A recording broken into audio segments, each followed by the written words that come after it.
Salut, c'est Loïc. Aujourd'hui, on va parler de perte de poids. Et accroche-toi bien, parce que ce qu'on va voir aujourd'hui, ça pourrait complètement révolutionner ta vision de la perte de poids. Tu t'es sûrement déjà dit, cette fois-ci, c'est la bonne. Je vais m'entraîner à fond et manger correctement. Et combien de temps t'as tenu? 2, 3 semaines avant de craquer et de te retrouver avec un pot de glace devant Netflix? Si ça te parle, c'est que t'es comme beaucoup de gens qui se trompent sur leur approche à propos de la perte de poids. Pourquoi? Parce que souvent, ils se focalisent sur un aspect qui représente une toute petite partie de l'équation lorsqu'il s'agit de perte de poids. Ok, laisse-moi te parler d'une observation que j'ai faite depuis que je suis coach. Depuis 2009 jusqu'à maintenant, donc 15 ans d'expérience. Et surtout après avoir coaché plusieurs milliers de personnes, notamment avec le concept Fit après 30 ans, où on aide les plus de 30 ans qui ont un emploi du temps chargé à perdre du poids. L'exercice physique, ça représente qu'une petite partie de la perte de poids. Ça peut sembler contre-intuitif, mais pourtant, c'est ce que j'ai constaté. Imagine un peu, t'as quelqu'un qui fait 2 heures de sport tous les jours. Il sue, il souffre, il maudit même son coach tellement que les séances sont intenses. Mais le reste du temps, il fait quoi? Il est collé à son bureau. Et tu sais quoi? Souvent, ce type de personnes ne perdent même pas un gramme. Pourquoi? Parce que son approche est complètement déséquilibrée. Je veux dire, regarde, on va parler un petit peu de chiffres. Pour perdre 1 kg de graisse, il faut créer un déficit d'au moins 7700 calories. Et un marathon. Tu sais combien de calories ça brûle? Entre 2500 et 3000 calories. Donc en gros, il te faudrait courir 3 marathons pour perdre un seul petit kilo. Ça fait réfléchir, non? Et ta séance de 45 minutes, elle te fait dépenser quoi? Entre 300 et 500 calories maximum. Donc pour perdre 1 kilo en une semaine, uniquement grâce au sport, il te faudrait faire entre 15 et 25 séances chaque semaine. Qui a le temps pour ça? Pas moi en tout cas. Mais attends, j'ai pas fini de te surprendre, parce que quand on regarde bien les choses, autour de soi, on a souvent des personnes qui donnent l'impression de pouvoir manger ce qu'elles veulent et qui grossissent pas. Et le pire, c'est que parmi ces personnes-là, il y a des gens qui font zéro sport. Et la vraie question, c'est comment ils font? Justement, c'est là que ça devient intéressant. Voici une perspective qui pourrait complètement changer ta vision à propos de la perte de poids. En fait, il y a plusieurs études qui ont montré que les dépenses énergétiques se répartissent comme ça. Environ 70% des dépenses énergétiques sont dues au métabolisme de base. Et ça, c'est hyper important parce qu'en fait, c'est ton corps qui brûle des calories 7 jours sur 7 et 24 heures sur 24, même quand tu dors. Ensuite, il y a 15% des dépenses énergétiques qui sont dues au fait de sortir de la sédentarité. Ce sont des petites activités du style prendre les escaliers au lieu de prendre l'ascenseur. Et environ 10% des dépenses énergétiques sont liées à la digestion. Donc oui, ça veut dire que bien manger, ça te fait dépenser de l'énergie aussi. Et ensuite, il y a une toute petite partie des dépenses énergétiques qui sont liées au sport. Je suis sûr que ça te surprend. Et une fois qu'on a compris ça, on comprend pourquoi il y a des personnes qui galèrent à perdre du poids. Parce qu'elles mettent toute leur énergie à se concentrer sur une petite partie des solutions du problème. Alors que le gros travail, ce qui amène le plus de résultats, ça se fait ailleurs. Alors maintenant, on va tout reprendre à zéro. On va voir comment perdre du poids sans se prendre la tête et surtout sans passer sa vie dans une salle de sport. L'idée, ça va être vraiment de se concentrer sur ce qui ramène le plus de résultats lorsqu'on veut perdre du poids. Donc là, j'espère que tu es prêt à changer ton approche à propos de la perte de poids. Juste avant, je te rappelle que si tu as plus de 30 ans et que tu en as marre des conseils fitness qui ne sont pas adaptés à ton âge, à ton emploi du temps chargé, à ton métabolisme, etc., rejoins notre groupe privé pour recevoir des astuces exclusives réservées aux plus de 30 ans qui veulent perdre du poids en te rendant sur le site fitaprès30ans.com. Donc je te disais, maintenant qu'on a élargi ta vision de la perte de poids, on va voir ensemble les erreurs les plus courantes à ne pas faire. Celles qui font que la plupart des personnes qui veulent perdre du poids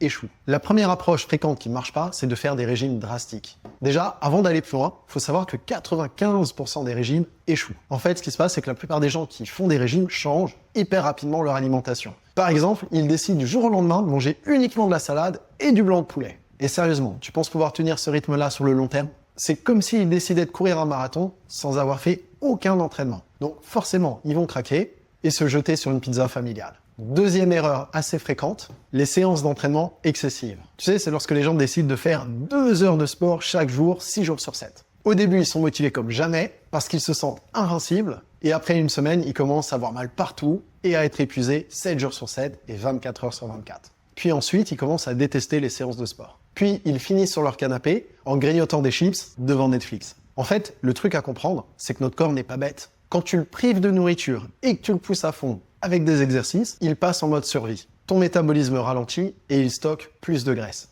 Et surtout, il te donne des envies de nourriture impossibles à contrôler. C'est un peu comme si tu essayais de vider l'océan avec une petite cuillère. On a beau être motivé au début, on se rend compte rapidement que c'est impossible. Et en plus de ça, il y a autre chose qui se passe. Il y a l'effet yo-yo. Tu sais, c'est lorsque tu perds 5 kilos en 2 semaines et que quelques jours plus tard, tu reprends tout avec 2 kilos en plus. Ça, c'est l'effet yo-yo. Et c'est exactement ce qui arrive lorsqu'on fait n'importe quoi avec son corps. En gros, on perd du poids, mais dès qu'on prend un rythme de vie normal, boum, on reprend tout, et même plus. Imagine un peu, t'as passé la semaine à souffrir, à avoir faim, à t'entraîner comme un forcené, et au final, t'es plus lourd qu'avant. C'est pas juste frustrant, c'est carrément déprimant. Et le pire dans tout ça, c'est que ça fonctionne pas avec une vie normale. Je veux dire sérieusement, après 30 ans, qui a le temps de passer 2 heures tous les jours dans une salle, à s'entraîner intensément, quand on a un boulot, une famille et des amis? À moins d'être influenceur fitness à plein temps, c'est juste pas réaliste. Et avec mes 15 années en tant que coach, j'ai vu plusieurs personnes tomber dans ces pièges-là. Ils commencent super motivés, perdent du poids rapidement, puis finissent par tout lâcher et à reprendre tout le poids qu'ils avaient perdu. Et ça, c'est un cycle infernal qui peut vraiment miner le moral et la confiance en soi. En fait, ce que je veux dire, c'est que toutes ces approches extrêmes, ça marche pas sur le long terme. Ça épuise moralement, ça épuise physiquement, et au final, on finit juste frustré et découragé. Alors, la vraie question maintenant, c'est est-ce que tu es prêt à arrêter tous ces bullshit-là et à faire les choses différemment? Est-ce que tu es prêt à travailler avec ton corps plutôt que contre lui? Parce que si la réponse est oui, continue à regarder cette vidéo parce que je vais te montrer comment j'aborde la perte de poids avec les clients que je coach. Donc ça veut dire sans te prendre la tête, sans passer ta vie dans une salle de sport et surtout en gardant le sourire. Ok, maintenant qu'on a écarté de ton esprit toutes ces idées préconçues, on va parler d'un aspect que je trouve fascinant, le métabolisme. Et accroche-toi bien parce que c'est un élément déterminant dans la perte de poids. Déjà, le métabolisme, c'est quoi? C'est simple, c'est la quantité d'énergie que notre corps dépense juste pour fonctionner. C'est genre respirer, faire battre son cœur, maintenir sa température corporelle, faire fonctionner son système immunitaire. Et le meilleur dans tout ça, c'est que ça fonctionne 7 jours sur 7, 24 heures sur 24. Même quand tu es affalé sur ton canapé en train de regarder des vidéos YouTube. Et surtout, oublie pas, c'est le plus gros poste de dépense énergétique. Imagine un peu le truc. C'est comme si tu avais une machine dans ton corps qui brûle des calories non-stop, sans que tu aies à lever le petit doigt ou à transpirer. Donc ça, c'est clairement la meilleure nouvelle de la journée. Mais attends, ça devient encore plus intéressant. Pourquoi? Parce que cette machine, en réalité, on peut l'optimiser. Ça veut dire qu'on peut la rendre plus efficace pour qu'elle consomme encore plus d'énergie. C'est un peu comme si tu pouvais modifier le moteur d'une voiture pour qu'il consomme plus d'essence. Même quand tu es à l'arrêt au feu rouge, juste parce que le moteur tourne. Et clairement, j'ai déjà vu plusieurs centaines de personnes transformer complètement leur corps en se concentrant sur le métabolisme plutôt que sur des régimes drastiques ou des séances de sport intenses. Alors la question maintenant, c'est comment faire pour optimiser son métabolisme. Voici quelques pistes que tu peux appliquer assez rapidement. Premièrement, dormir suffisamment. Et oui, dormir suffisamment, ça peut t'aider à perdre du poids. Et c'est pas une blague. Quand tu dors suffisamment, ton métabolisme fonctionne mieux. Donc clairement, arrête de scroller sur Instagram jusqu'à 2 heures du matin et va dormir. 2. Fais du renforcement musculaire. Et non, pas besoin de devenir bodybuilder. En fait, le muscle, c'est du tissu actif. Et le mieux dans tout ça, c'est qu'il brûle des calories même lorsque tu n'es pas actif. Pourquoi? Parce que même lorsque tu es au repos, il faut maintenir quand même un certain tonus musculaire tout au long de la journée. Donc clairement, plus tu as du muscle, plus tu brûles de calories, même au repos. Et encore une fois, pas besoin de te transformer en Schwarzenegger, juste quelques séances de renforcement musculaire dans la semaine, ça fait déjà une différence. 3. Mange régulièrement. Ton corps, c'est un peu comme une voiture. Si tu mets régulièrement de l'essence, forcément, ça roule mieux. Donc concrètement, mange à des heures régulières et ton métabolisme sera plus stable et plus efficace. 4. Gère ton stress. Parce que clairement, le stress chronique, ça peut ralentir ton métabolisme. Donc l'idée, c'est de trouver des choses pour nous détendre. Ça peut être de la marche, de la relaxation, de la lecture, du yoga si tu veux. Et honnêtement, peu importe l'activité. L'idée, c'est simplement de trouver quelque chose qui te convienne. Et clairement, en utilisant toutes ces astuces, tu pourrais perdre du poids sans avoir l'impression d'être au régime. Je suis sûr que c'est ce que tu as toujours voulu. Maintenant, la question, c'est est-ce que tu vas passer à l'action? Est-ce que tu vas mettre ces astuces-là en application? Parce que clairement, si tu le fais, ça va t'aider à atteindre tes objectifs. Tu pourrais perdre du poids, avoir plus d'énergie au quotidien et te sentir mieux dans ta peau. Ok, maintenant qu'on a parlé du métabolisme, on va s'attaquer à un autre sujet que je trouve hyper intéressant. Le fait de sortir de la sédentarité. En gros, bouger plus au quotidien. Et non, je te parle pas de te transformer en marathonien ou de faire 3 heures de CrossFit tous les jours. Je te parle d'astuces simples que tu peux intégrer dans ta vie assez facilement. Est-ce que tu te rappelles au début de la vidéo quand je te disais que sortir de la sédentarité, ça peut représenter environ 15% des dépenses énergétiques et qu'en fait, c'est beaucoup plus que de faire des exercices intenses. Alors la question, c'est pourquoi c'est plus efficace, pourquoi on n'en parle jamais? Parce que c'est moins spectaculaire. C'est pas instagrammable, quoi. Mais par contre, c'est hyper efficace. Imagine un peu si tu as un boulot qui te pousse à être sédentaire. Genre, tu passes toute la journée assis devant un ordinateur. Puis, tu prends ta voiture pour rentrer chez toi. Et tu t'affales sur ton canapé. T'as bougé quoi? 500 mètres tout au long de la journée? Et après, tu t'étonnes de ne pas perdre de poids. Mais en fait, c'est comme si tu négligeais une grosse partie de ta capacité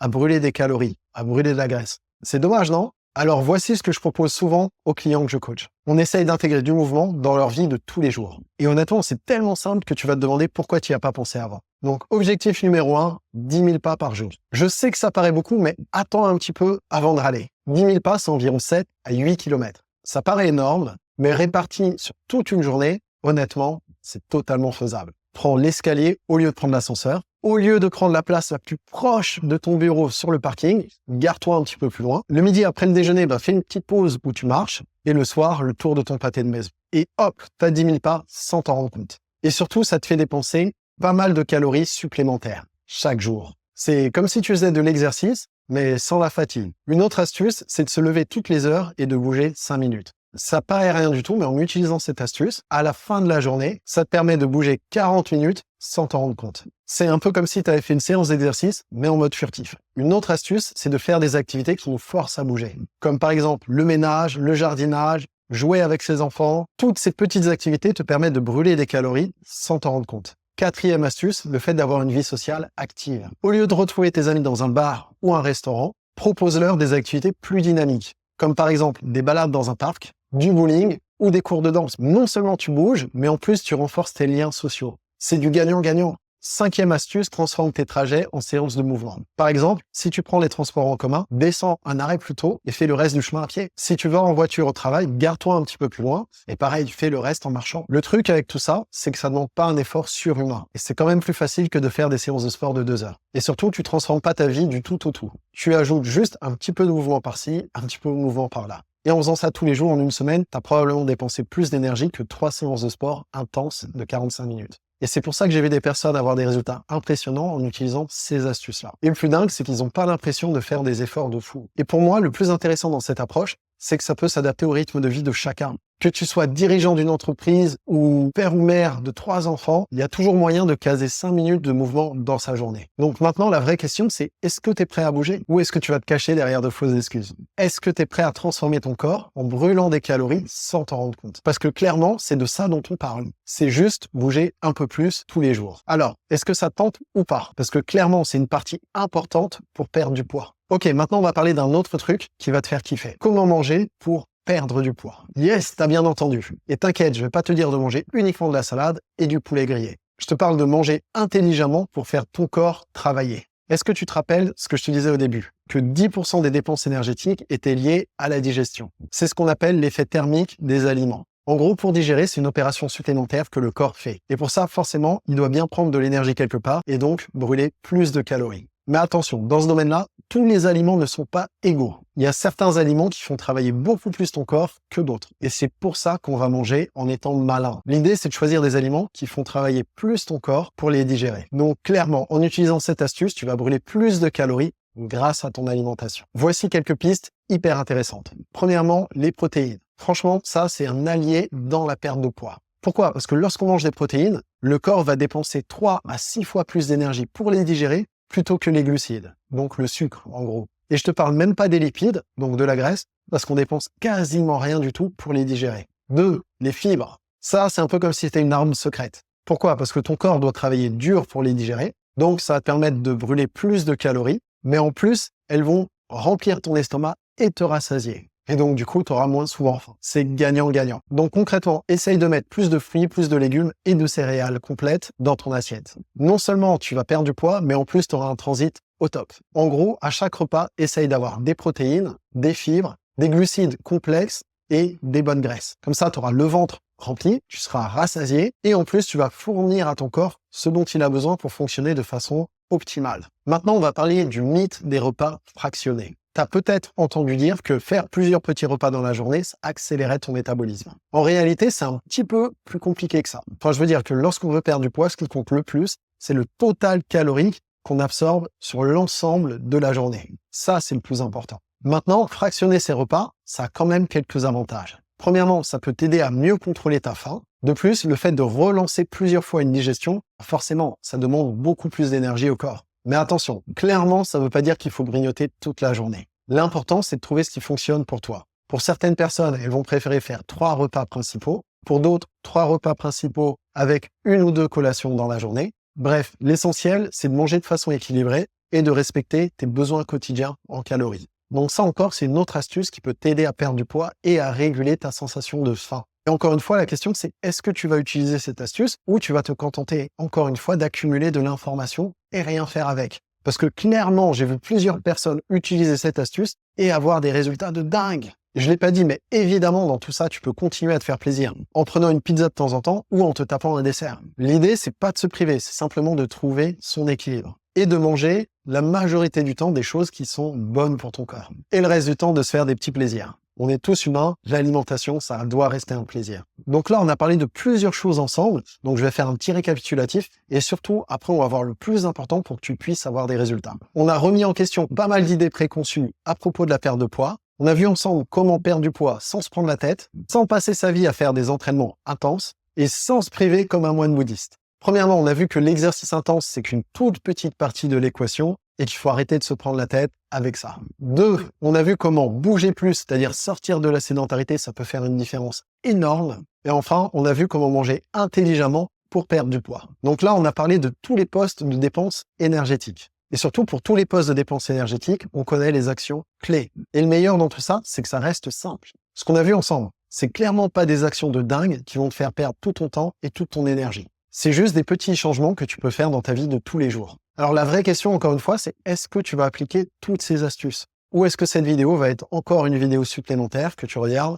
à propos de la perte de poids? Alors voilà ce que je te propose de faire maintenant. Choisis une action qu'on a vue ensemble. Ça peut être de faire 10 000 pas tous les jours, de manger plus de protéines, de dormir entre 7 et 9 heures par nuit. Peu importe ce que tu choisis, l'idée c'est simplement de commencer. Pourquoi? Parce que c'est comme ça que tout change. Un pas après l'autre. Et tu sais quoi? Je suis là pour t'aider. Si tu as des questions, si tu as des doutes, si tu as besoin de plus d'informations ou si tu as des incertitudes, rejoins notre groupe privé en te rendant sur le site fitaprès30ans.com. Et en plus, en rejoignant gratuitement notre communauté, tu vas recevoir plein d'astuces qui déchirent. Maintenant, avant de conclure, il y a un truc hyper important que je voulais voir avec toi. Et c'est peut-être le truc le plus important parmi tout ce qu'on a vu dans cette vidéo. Et pourtant, c'est un truc dont on parle le moins souvent. Évidemment, je veux te parler du mindset et de ton état d'esprit. Parce que clairement, avec toutes mes années de coaching, je me suis rendu compte que c'est le truc qui fait la différence entre ceux qui réussissent et ceux qui abandonnent.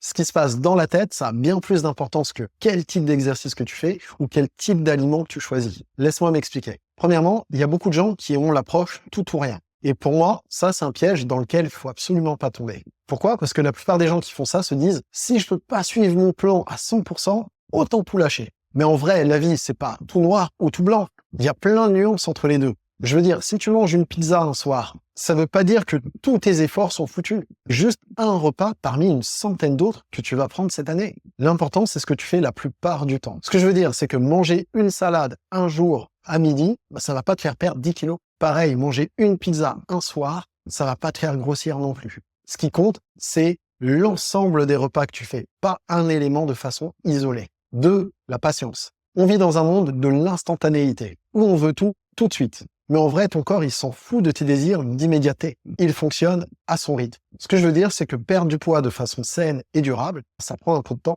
En gros, la perte de poids, c'est un marathon et pas un sprint. Et clairement, si tu comprends ça et que tu l'acceptes, tu vas être beaucoup moins frustré et plus motivé sur le long terme. 3, l'autocompassion. Il y a beaucoup de gens qui, lorsqu'ils se parlent à eux-mêmes, se parlent comme des brutes. Par exemple, ils se disent « t'es nul, t'as pas de volonté », etc. Mais imagine, est-ce que tu parlerais comme ça à ton meilleur pote? Bien sûr que non. Alors la question, c'est pourquoi tu te parles comme ça? Être trop dur avec soi-même, honnêtement, ça fonctionne pas et ça démotive. L'idée, c'est de se traiter avec bienveillance. Personne n'est parfait et tout le monde fait des erreurs. Donc forcément, tu en feras aussi. Par contre, l'important, c'est de continuer malgré tout. Et évidemment, d'essayer de ne pas refaire plusieurs fois de suite la même erreur. 4. Focus sur le processus et pas le résultat. Trop souvent, on est obsédé sur les chiffres par la balance. Mais honnêtement, la balance, ça dit pas tout. Concrètement, ça dit pas si tu as plus d'énergie au quotidien, si tu dors mieux, si tu as perdu des centimètres au niveau du ventre, si tes vêtements te vont mieux. Bref, l'idée, c'est de se concentrer sur les actions qu'on fait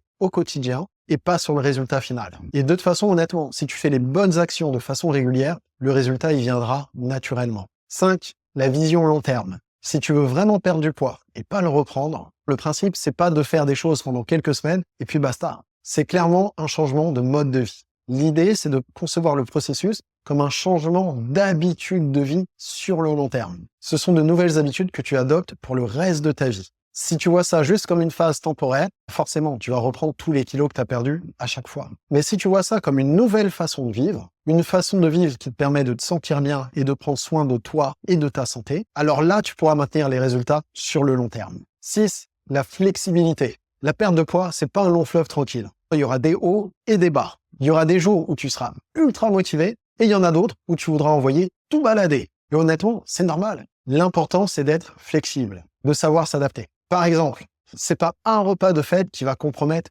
toute ta perte de poids. Si tu fais un écart, c'est pas grave. Le repas d'après, tu reprends ton rythme habituel. Tu reprends tes habitudes. Et s'il y a un imprévu qui t'empêche de faire des séances de sport, c'est pas très grave. Trouve une alternative. Ou si tu peux pas, c'est pas grave. Les jours d'après, reprends ton programme normalement. Pas la peine de se punir en faisant plus. 7. Célèbre tes petites victoires. Souvent, on attend notre objectif final pour se féliciter. Mais pour moi, c'est une erreur. Chaque petit progrès mérite d'être célébré. T'as réussi à faire 10 000 pas aujourd'hui? Bravo. T'as résisté à tes envies de grignotage? Félicitations. En gros, ces petites victoires s'accumulent et elles te donnent confiance en toi et en ta capacité à surmonter les obstacles. Et surtout, elles te motivent à continuer. Bon, je sais que tout ça, ça peut sembler abstrait, mais par contre, ça a une importance capitale. Et c'est hyper important de pouvoir développer un bon mindset. Et c'est pour ça que je t'invite à rejoindre notre communauté. Comme ça, tu vas recevoir du soutien au quotidien en te rendant sur le site fitaprès30ans.com. Et si tu veux aller plus loin dans ta perte de poids et travailler à fond sur ton métabolisme, je t'invite à regarder une vidéo que j'ai faite où je parle en détail de ce qui ralentit le métabolisme et de comment l'accélérer.